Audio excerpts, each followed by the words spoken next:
nous pardonne à travers le sang de Jésus, nous sommes devenus forts. Que le nom de Dieu soit béni.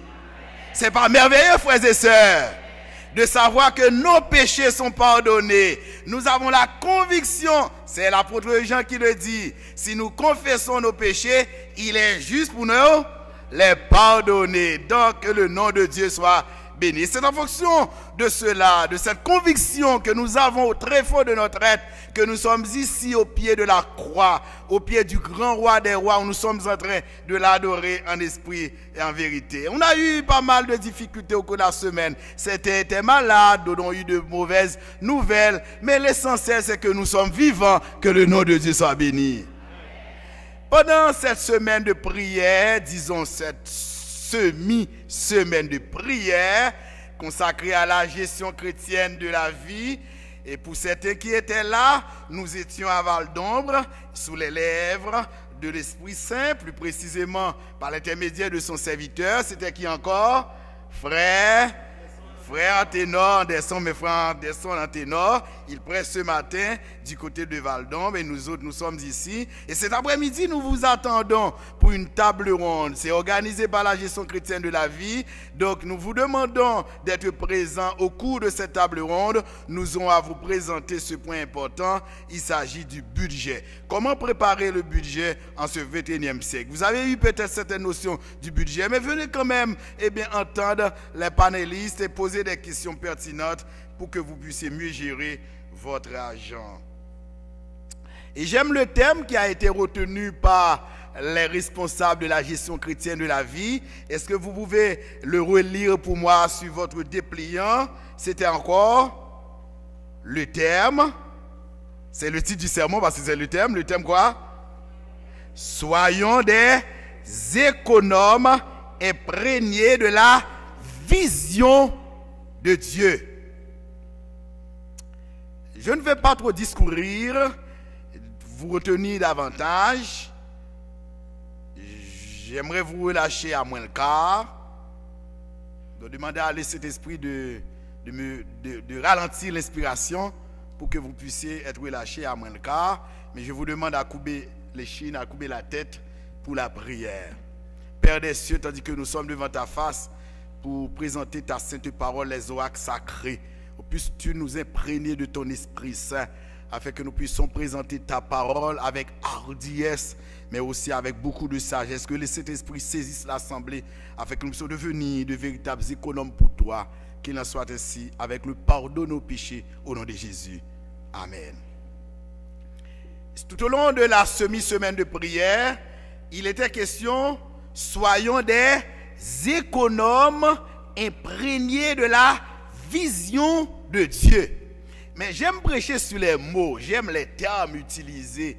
Et je ne vais pas trop... Mais il y a deux termes qui attirent mon attention. C'est peut-être qui attirent votre attention également. Et si vous étiez à ma place, quels sont ces thèmes-là, d'après vous? Soyons les économes, premièrement. Économes. Non, il n'est pas question de fidèles dans le texte. C'est quoi? Économe, après. Oui, imprégné, c'est bien, mais il y a un autre.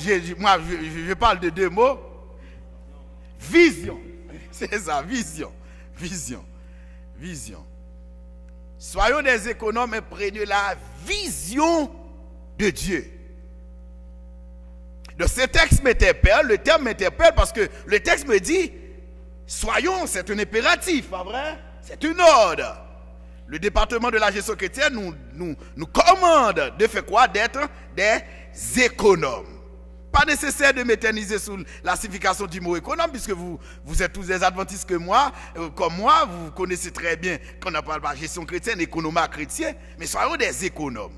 Mais pas n'importe quel économe, pas vrai? Mais des économes imprégnés. Imprégné veut dire quoi? Pénétrer. Le mot imprégné veut dire pénétrer.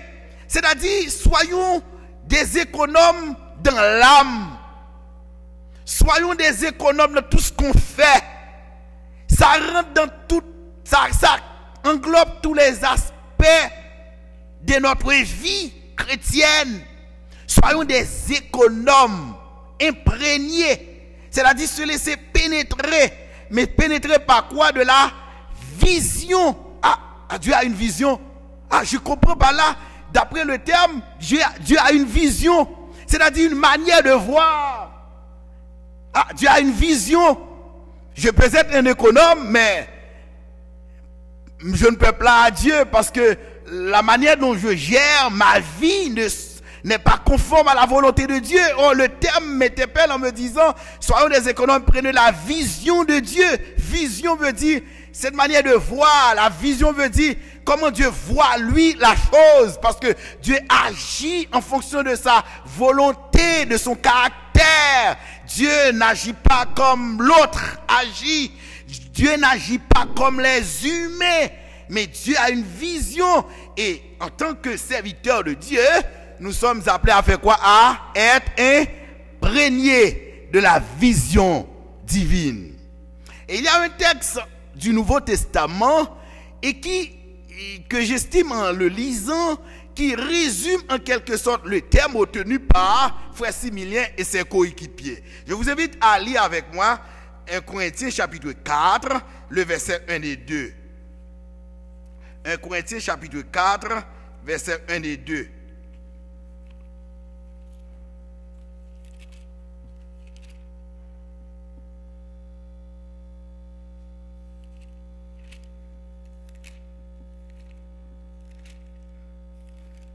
Ça vous va? On peut le lire ensemble? C'est projeté déjà, hein? Ainsi qu'on nous regarde comme des serviteurs de Christ et des dispensateurs des mystères de Dieu. Verset 2. Du reste, ce qu'on demande des dispensateurs, c'est que chacun soit trouvé fidèle. Voici le message. Et vous pouvez partir. Voici le message. Mais juste avant de le présenter, d'entrer dans le vif du message, j'ai oublié parce que je ne savais pas si elle était avec nous ce matin. Mais je voudrais, bien qu'elle soit seule, mais je voudrais encore une fois vous la présenter. C'est la sœur Ritza, qui n'est plus une demoiselle, qui est devenue comme toutes les femmes mariées, car nous venons d'assister à son mariage. Et je l'invite à se mettre debout. Mes frères, je vous invite, la nouvelle madame. Qu'est-ce que vous dites, frères et sœurs? Bienvenue à la galerie des hommes et des femmes mariés. Bonne vie conjugale. Merci. Vous pouvez vous asseoir. J'aurai à vous visiter à la maison, comme je l'avais déjà dit, à votre mari, accompagné de quelques anciens. Nous avons le temps de vous visiter au cours du mois de septembre. Bref. Revenons au premier verset. Je demande aux techniciens de projeter, puisque il semble que vous lisez à partir. Le premier verset. Ok, merci. Ainsi qu'on nous regarde comme des serviteurs de Christ et des dispensateurs des mystères de Dieu. Paul nous dit qu'on nous regarde, qu'on voit en nous que nous sommes des serviteurs de qui? De qui? De Christ. Frères et sœurs, est-ce que vous êtes des serviteurs de Dieu? Ah, vous ne répondez pas. Est-ce que vous êtes des serviteurs de Dieu? Mais laissez-moi vous dire, laissez-moi attirer votre attention sur la signification du mot serviteur. Hier soir, j'ai regardé dans un commentaire biblique. J'ai beaucoup de commentaires à la maison, mais j'ai regardé dans l'un des commentaires bibliques. Et j'ai vu que l'auteur qui nous donne la signification du mot serviteur, d'après l'origine du mot, moi je ne veux pas toujours donner la signification grecque parce que vous ne connaissez pas le grec, ce n'est pas nécessaire, mais je vous donne les détails comme ça, l'essentiel. Le mot serviteur, ça vient d'un mot grec et ça signifie, c'est comme un pont. Vous connaissez pont? Le pont, hein? Quand il y a la fonction du pont, pas vrai? Un pont, c'est on marche sur le pont, pas vrai? On traverse le pont. Et mon père me dit toujours, il n'est pas adventiste, il n'est pas chrétien. Mais il me dit toujours, il compare le chrétien comme un pont. Il considère le chrétien comme un pont. Nous connaissons un pont, ça vous fait, vous marchez sous lui, pas vrai? Donc l'idée du serviteur, c'est-à-dire, c'est celui qui est serviteur, c'est quelqu'un qui se laisse écraser.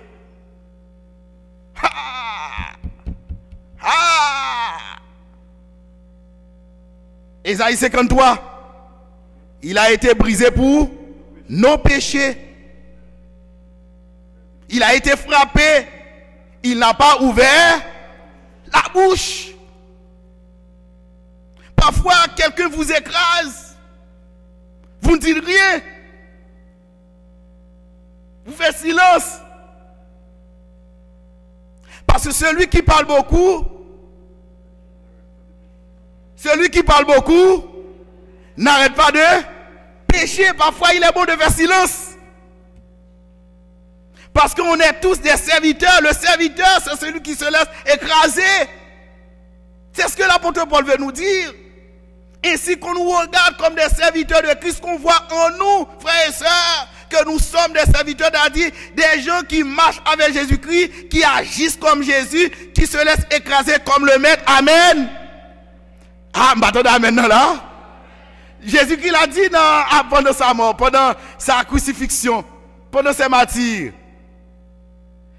Si ça a fait, bois qui ça? Bois vert là. Et ça, et bois qui? Ah! C'est ça l'idée de Paul, l'idée paulinienne dégagée dans le texte. Elle a dit, soyons des serviteurs de Christ. Et non seulement nous sommes des serviteurs de Christ, parce que je ne vais pas prêcher sur le bon serviteur, je ne veux pas à vol d'oiseau, mais aussi des dispensateurs, des mystères de Dieu. Ah, laissez-moi vous dire, j'aime beaucoup le grec, parce que vous lisez ça en français, mais la richesse du texte se trouve toujours dans l'original. Le mot dispensateur, finalement je donne le mot grec, c'est oikodomos. Le mot oikodomos veut dire économa. Quand Paul dit soyons ainsi qu'on nous regarde comme des serviteurs de Christ et des dispensateurs des mystères de Dieu, c'est comme si Paul voulait nous dire qu'on nous regarde comme des serviteurs de Christ et des économes des mystères de Dieu. Des gestionnaires des mystères de Dieu. Et qu'est-ce qu'on demande des gestionnaires, des économes? Le verset 2 nous répond. Le verset 2. Technicien, le verset 2. C'est lui qui est là. Le verset 2. Nous sommes dans la Bible. Le verset 2, qu'est-ce qu'il dit? Du reste, ce qu'on demande des dispensateurs, c'est que chacun soit trouvé comment? Fidèle, chers amis. Ce que Dieu demande de chaque économe, c'est que nous soyons comment? Fidèles. La fidélité, voilà la vision de Dieu, de l'économa. Voilà la vision de Dieu. Quand Dieu nous demande, le département nous demande d'être des économes imprégnés de la vision de Dieu, or la vision de Dieu, c'est que nous soyons des économes comment? Fidèles. Oh, ça nous fait rappeler Psaume 50, verset 5. Je vous invite à aller avec moi. Psaume 50, verset 5. Psaume 50, verset 5. L'injonction divine par rapport à ses fidèles. Psaume 50, verset 5. Un texte que vous connaissez tous, verset 5. Verset 5. Non, verset 5. Il dit verset 5. Merci. Rassemble-moi mes fidèles qui ont fait alliance avec moi par... Frères et sœurs, si vous voulez être fidèles, vous devez consentir des sacrifices. Parce que ce n'est pas facile d'être fidèle avec Dieu. C'est facile, frères et sœurs. Si quelqu'un vous dit qu'il est fidèle avec Dieu, c'est facile pour lui, la personne se trompe. La personne se trompe. La personne se trompe parce que ce n'est pas facile. Et c'est pourquoi l'Éternel a dit ça. Rassemble-moi des fidèles qui ont fait alliance avec moi par le sacrifice. En d'autres termes, la personne qui veut être de vrais économes pour Dieu doit consentir à se renoncer à elle-même. Parce que l'économie chrétienne, c'est le don de soi. Je dois me donner d'abord à Dieu. Quand mon cœur est donné à Dieu, ma poche est donnée à Dieu. Amen. Et c'est pourquoi moi je ne prêche pas. Dans mes messages sur la gestion chrétienne, je ne mets pas l'accent beaucoup sur la dîme et les offrandes. Parce que le problème de la dîme, les enfants, le fait de ne pas pouvoir donner vos dîmes et vos offrandes, tandis que vous travaillez comme ça, c'est parce que le cœur n'est pas converti. Nous sommes d'accord, frères et sœurs? Quand le cœur est converti, quand nous nous donnons à Dieu, quand notre cœur, quand nous aimons Dieu, nous pouvons tout donner à Dieu. Amen. Un homme, un mari qui aime sa femme, qui aime vraiment sa femme, pas de problème l'argent dans le cas là? Oui ou non? Ah, m'attendez ça, même papa. Non, absolument pas. Parce que l'amour doit être le mobile de nos actions, le mobile de nos dons. C'est l'amour. Dieu, je me donne à Dieu. C'est ça. Imprégné de la vision de Dieu, je me consacre à Dieu. Et c'est pourquoi Dieu a dit, rassemble-moi mes fidèles qui ont fait alliance avec moi par le sacrifice. Et la Bible est pratique. Je vais vous donner un exemple biblique d'une femme qui s'était révélée fidèle à Dieu, qui a dû consentir un sacrifice énorme pour plaire à son Dieu. Je vous invite à lire ce texte familier, Roi chapitre 18. Et chapitre 18, je vous invite à le lire avec moi. C'est l'histoire fameuse du prophète Élie avec la veuve.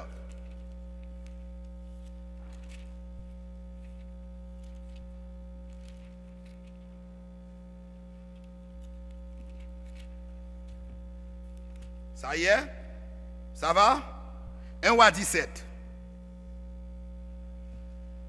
1 Roi chapitre 17. À partir du verset 8. Vous connaissez l'histoire du prophète Élie, ce grand prophète de l'Ancien Testament. 1 Roi 17, verset 8. Vous êtes avec moi? Nous lisons. Alors la parole éternelle lui fut adressée en ces mots. Lève-toi, va à Sarepta qui appartient à Sidon et demeure là. Voici, j'ai ordonné à une femme veuve de te nourrir. Il se leva et alla à Sarepta. Et comme arrivé à l'entrée de la ville, je ne vous entends pas. Voici, il y avait là une femme veuve qui ramassait du bois. Il appela et dit, va me chercher, je te prie, un peu d'eau dans un vase afin que je boive. Et elle alla en chercher. Il appela de nouveau et dit, apporte-moi, je te prie, un morceau de pain dans ta main. Elle répondit, l'Éternel, ton Dieu est vivant, je n'ai rien de cuit, je n'ai qu'une poignée de farine dans un pot et un peu d'huile dans une cruche.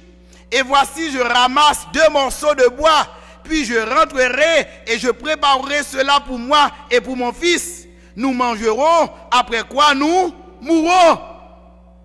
Élie lui dit, ne crains point, rentre, fais comme tu as dit, seulement prépare-moi d'abord avec cela un petit gâteau et tu me l'apporteras. Tu en feras ensuite pour toi et pour ton fils. Oh oh, verset 14. Car ainsi par l'Éternel, le Dieu d'Israël, la farine qui est dans le pot ne manquera point. Et l'huile qui est dans la cruche ne diminuera point jusqu'au jour où l'Éternel fera tomber de la pluie sur la face du sol. Verset 15.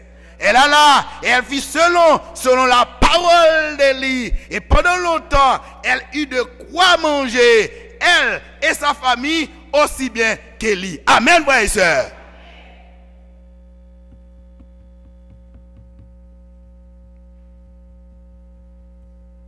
Fatigué, affamé, l'homme de Dieu est sur le point de mourir.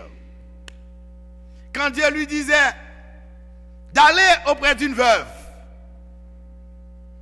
frères et sœurs, dans chaque situation qu'on est, Dieu a toujours un plan pour sauver ses enfants. Moi, je crois cela. Parfois, vous ne voyez rien devant vous. Vous vous dites, mais qu'est-ce que je vais faire avec tel problème? Mais le plan est là. Invoque-moi. Mon bras puissant est. C'est Dieu qui parle. Nous chantons le chant, hein? Nous chantons.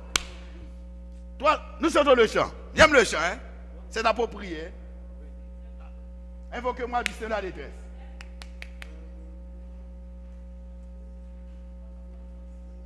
372.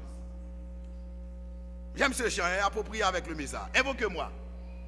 Nous chantons avec vigueur, nous sommes à l'église, oublions les vicissitudes de la vie. Chantons, frères et sœurs, chantons.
Mais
Je n'ai pas de temps pour vous raconter les écoles que j'ai faites pendant que j'étais étudiant. Je ne travaillais pas.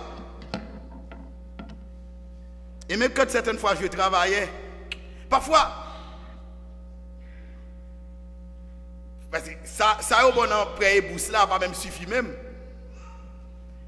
Vous enlevez la dîme, je donne toujours ma dîme à Bethesda, je donne toujours ma dîme, j'enlève tout ma dîme et les offrandes. Mais parfois on ne reste rien. Après, quand vous ne restez rien à la maison, mais Dieu continue à nourrir les enfants. Amen, frères et sœurs. C'est ça. Ou dit là, bon Dieu, ou bal là, ou bal là, mais ça bon Dieu fait. Question de foi. Nous sommes d'accord, frères et sœurs. C'est pas merveilleux de faire confiance à ce Dieu d'amour. C'est pas merveilleux d'être imprégné de la vision de Dieu. Ce qu'on demande de chaque dispensateur, c'est que chacun soit trouvé comment? Combien parmi vous qui voudraient être fidèles envers ce Dieu d'amour? Que votre engagement soit l'expression de la volonté de Dieu. Que le Seigneur vous bénisse. Nous comptons là qui bonheur.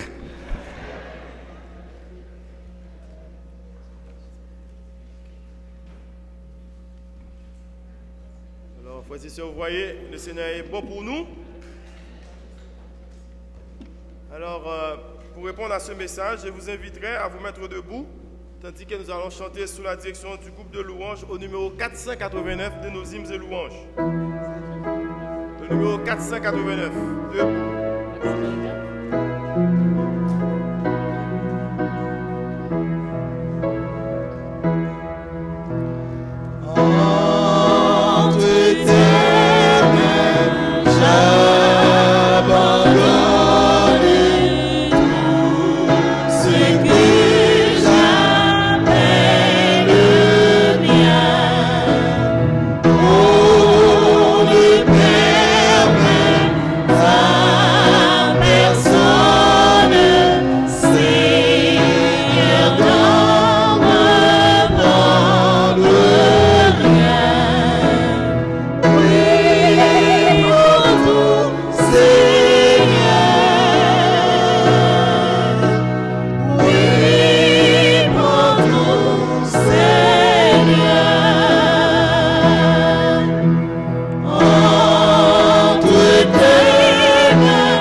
Vainqueur.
dans nos cœurs. Règne sur nos cœurs. Sois le maître de notre vie. Nous regrettons dans le passé, nous avons retenu notre cœur. Ça nous a empêchés d'être fidèles dans le paiement de la dîme et des offrandes. Tandis que l'œuvre a besoin de l'aide financière pour sa subsistance. Ton église a besoin de l'argent. Mais ce n'est pas notre argent que tu veux d'abord, c'est notre cœur. Nous voulons te l'offrir en cet après-midi, en ce midi. Nous voulons nous abandonner entre tes mains. Nous voulons nous renoncer à nous-mêmes, à notre aise. Nous voulons divorcer avec l'infidélité sous toutes ses formes et devenir de meilleurs économes, des économes imprégnés de ta vision, c'est-à-dire des économes fidèles pour toi. Voici ton église qui vient de prendre l'engagement, qui vient de lever la main pour dire à toi que nous voulons devenir de véritables économes pour toi, des économes imprégnés de ta vision, de la fidélité de Dieu. Ô Père, sans toi, nous ne pouvons rien faire, parce que parfois, les exigences de la vie, parfois ce que nous recevons comme salaire n'est pas suffisant pour répondre à tous nos besoins. Il nous est difficile parfois de nous révéler fidèles envers toi. Mais ce matin, tu nous dis, si nous le faisons par la foi, comme à l'instar de la veuve Sarepta, si nous voulons mettre d'abord ta part, tu pourrais transformer cette part en de grandes bénédictions pour ton peuple. Et de nous à saisir cette promesse divine, à saisir par la foi, parce que celui qui fait la promesse ne manquera pas de l'accomplir. Jamais, jamais, tu ne t'es jamais révélé comme étant un Dieu infidèle, un Dieu menteur. Quand tu promets, tu réalises toujours. Pas comme nous l'attendons, mais comme tu veux. Viens donc accomplir tes promesses. Et l'une des promesses que tu nous as faites dans ta parole, c'est que si nous confessons nos péchés, Jésus-Christ, il est juste et fidèle pour que nous puissions être pardonnés. Viens confesser, viens répondre à nos prières, viens pardonner nos erreurs du passé, nos erreurs que nous avons commises dans le passé et que nous puissions à partir d'aujourd'hui recommencer à zéro avec toi. Donne-nous ton esprit afin que nous puissions contribuer à l'avancement de ton œuvre, afin de devenir des économes fidèles dans la gestion du temps, les économes fidèles dans la gestion de l'argent, les économes fidèles dans la gestion de nos talents, les gestions fidèles dans la gestion de nos dons. Tout ce que tu nous donnes, tout ce que nous confies, Seigneur, nous voulons prendre cet engagement aujourd'hui. Ô Père, bénis l'œuvre, bénis ton église, l'église Saint-Léonard, la Fontaine, tandis que nous sommes devant ta face. Bientôt, nous serons dans les nominations au niveau de l'église. Que toi-même, tu mettes à part ceux qui doivent travailler pour toi. Enlève de nous tout ce qui est esprit de politique et que nous puissions faire tout travail comme tu le veux. Choisir les gens, non pas selon notre gré, notre volonté, mais choisir des gens selon les critères de l'esprit. Et que si nous puissions avoir une autre église, l'église Saint-Léonard beaucoup plus réveillée, plus fraternelle, où l'amour existe, où il n'y a plus de conflits, mais au contraire, des gens qui se convertissent, des gens qui marchent avec toi, des gens missionnaires. Et qu'ainsi, quand nous avons des cas de maladie, quand les gens viennent ici, quand nous prions pour eux, qu'elles soient guéries au nom de Jésus-Christ. Ô Père, bénis-nous, renvoie-nous devant ta face, avec l'onction de ta paix et de ta grâce. Qu'il en soit ainsi, Père, au nom de Jésus, qui vit et qui demeure au siècle des siècles. Amen.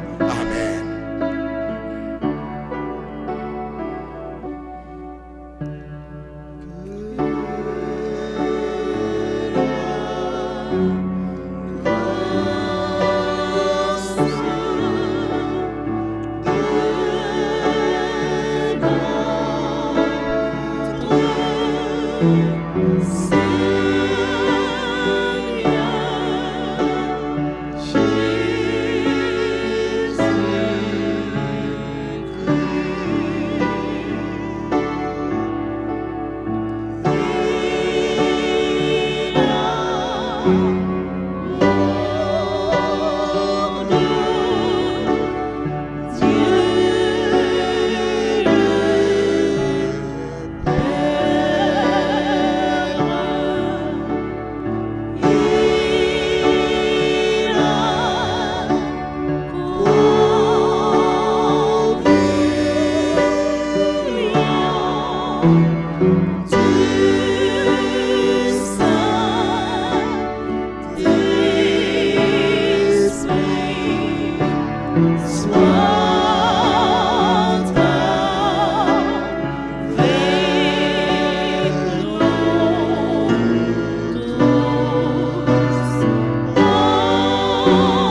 l'église de se rasseoir, tandis que les diaconesses vont organiser la sortie.